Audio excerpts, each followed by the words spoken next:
Hello friends, welcome to my channel.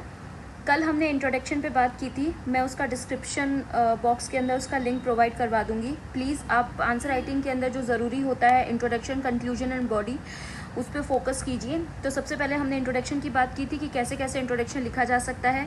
So today we will talk about conclusion, कि answer को कैसे conclude किया जा सकता है। बहुत सारे स्टूडेंट्स की कंप्लेन होती है कि कंक्लूजन सही से नहीं लिख पा रहे हैं। कुछ लोग एंड कर देते हैं नेगेटिव टोन में, कुछ लोग जस्ट एब्रप्टली छोड़ देते हैं, कुछ लोग लिखते ही नहीं है कंक्लूजन।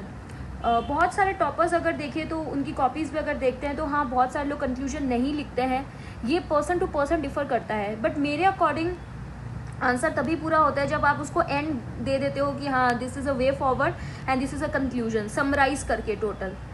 तो कैसे कंक्लूजन लिखा जा सकता है, मैंने एक स्ट्रैटेजी बनाई थी जब मैं प्रिपेयर कर रही थी कि कंक्लूजन हम 3 तरीके से किसी आंसर को ख़त्म किया जा सकता है। तो पहली टेक्निक है link it with the consequences of the event, कि अगर आपका जो भी क्वेश्चन है उसको उसके कॉन्सिक्वेंसेस क्या हुए थे एंड में, उससे उसको आंसर को लिंक कर दो।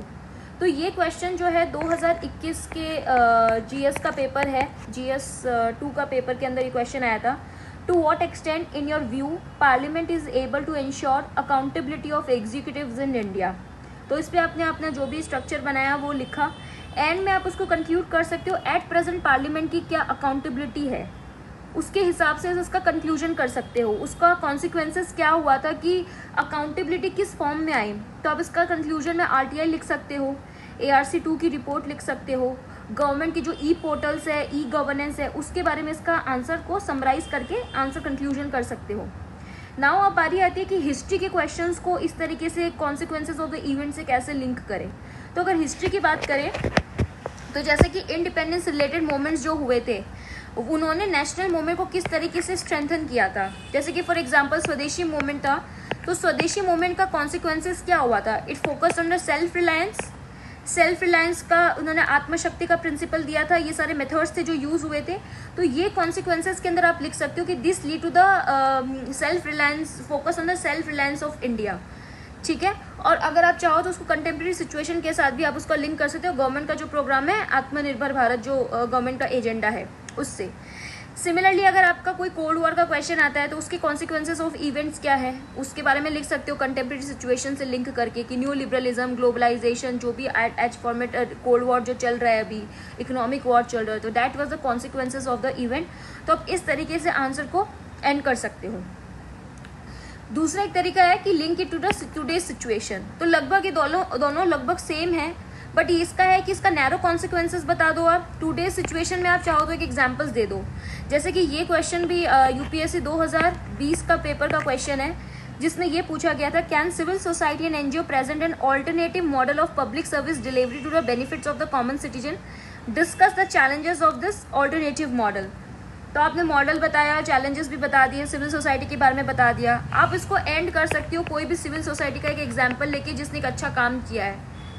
ठीक है, तो आप कोई भी एक एनजीओ का, लाइक सेवा का एग्जाम्पल दे दो। सेवा जो है वो हर जगह बहुत ज़्यादा इस काम करता है, तो आप इसका कोई रीसेंट एग्जाम्पल हो जिन्होंने काम किया हो फूड सिक्योरिटी के अंदर, एम्प्लॉयमेंट के अंदर, तो आप वो एग्जाम्पल कंक्लूजन के अंदर लिख सकते हो। अगर मान लो कोई गवर्नमेंट का कोई एजेंडा है, उससे रिलेटेड आप लिख सकते हो, लाइक इंक्लूसिव ग्रोथ से रिलेटेड गवर्नमेंट का एजेंडा है, वो दे दिया। इन्वायरमेंटल टारगेट्स आए तो गवर्नमेंट ने पंच अमृत गोल बनाए थे, SDG गोल्स बनाए थे, INDC बनाए थे, इन्वायरमेंट इंटरनेशनल से रिलेटेड और सोलर अलायंस के बारे में एंड में लिख दो। तो कोई भी क्वेश्चन को हमें प्रेजेंट सिचुएशन से कैसे लिंक्ड है उसके बारे में हम उसको लिंक कर सकते हैं। ठीक है, पॉवर्टी के बारे में क्वेश्चन है, लिख दिया आपने, एंड उसका SDG गोल से लिख दीजिए। फूड का कोई क्वेश्चन है तो राइट टू ईट उस एंड उससे कर दीजिए। तो आप इस तरीके से एंड आपको सिचुएशन के हिसाब से भी कर सकते हो। तीसरा आता है कि कॉन्स्टिट्यूशन लिंक फॉर्मेशन से आपको लिंक करना है। जैसे कि ये क्वेश्चन भी 2020 के पेपर का है, analyse the distinguishing features of the notion of equality in the constitutions of USA and India. तो ये आपने पूरा इसका पेपर आंसर लिख दिया इसके अंदर, पेपर के अंदर।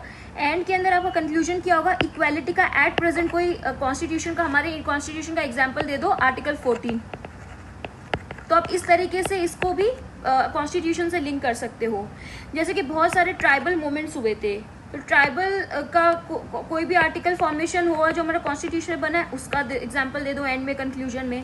कास्ट कॉन्फ्लिक्ट का दे सकते हो, कास्ट कॉन्फ्लिक्ट के लिए फिर आप एंड में एग्जाम्पल के थ्रू BR अम्बेडकर जी का एग्जाम्पल दे सकते हो, सिविल राइट्स एक्ट 1955 का एग्जाम्पल दे सकते हो, कॉन्स्टिट्यूशन लिंक करके एग्जाम्पल देना है। वुमेन पार्टिसिपेशन इन व्हाट, तो DPSP का एग्जाम्पल दे सकते हो in political, social, economic aspect. Panchayati Raj का एग्जाम्पल दे सकते हो। कोई भी पर्सनैलिटी के बारे में बात पूछी जाए, जैसे कि लेट से महात्मा गांधी जी के बारे में कोई पूछा गया है, तो आप उसको अनटचेबिलिटी का एंड में एग्जाम्पल दे सकते हो, DPSP के एग्जाम्पल दे सकते हो। तो इस तरीके से आप कंक्लूजन को इस तरीके से एंड कर सकते हो। तो मेरे को लगता है कि आप ये 3 नोशन जो है, ये 3 जो भी बोल दो कीवर्ड्स आप नोट डाउन कर लीजिए कि उसको किस तरीके से हम एंड करना है।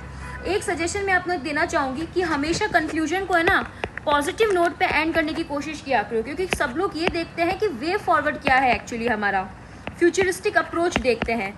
दूसरा एक ये है कि आप हमेशा एक बैलेंसिंग फुट पे कंक्लूजन लिखा करो। अब्रप्ट अगर आप छोड़ दोगे ना कंक्लूजन, तो उससे नुकसान ये होगा कि मतलब एड्रेस नहीं कर पाओगे आप जो भी क्वेश्चन के अंदर दे रखा है। बॉडी तक लिखा है, एंड में कंक्लूजन क्या, आप क्या कंक्लूड करते हो। मूवी का जो द एंड होता है वो कैसा होता है, अगर अब्रप्ट छोड़ देते तो ऑफकोर्स सीजन 2, सीजन 3 वो सब चीज़ें आती है, बट यहाँ पे तो हमें सीरीज क्रिएट करनी नहीं है, हमें तो just we have to just clear this exam. तो एंड जो है वो चाहे करो पॉजिटिव पे छोड़ो, आप चाहे तो कोटेशन भी यूज़ कर सकते हो। दिस इज़ इम्पॉर्टेंट, सिर्फ एथिक्स में नहीं बाकी सब्जेक्ट में भी आप कोटेशन यूज़ कर सकते हो। हिस्ट्री के अंदर आप जो भी हिस्टोरियोग्राफी होती है, सतीश चंद्रा जी ने क्या बोला है, रोमिला थापर जी ने क्या बोला है, उपेंद्र सिंह ने क्या बोला है, आप लिख के एंड कर सकते हो, ठीक है। और ज्योग्राफी के अंदर भी कोई थ्योरी है अगर आपके पास, तो उस थ्योरी के साथ आप एंड कर सकते हो, but just and the answer, मतलब अच्छे नोट पे आंसर करो, कंक्लूड करो, वो आपको अच्छे डेफिनेटली एक अच्छे मार्क्स फेच करने में हेल्प करेगा। सो आई होप ये वीडियो आपके लिए यूजफुल रहा हो। So you can share it with your friends and आप ट्राई कीजिए आंसर राइटिंग के अंदर इनको इंक्लूड करने के लिए। Thank you so much, keep studying.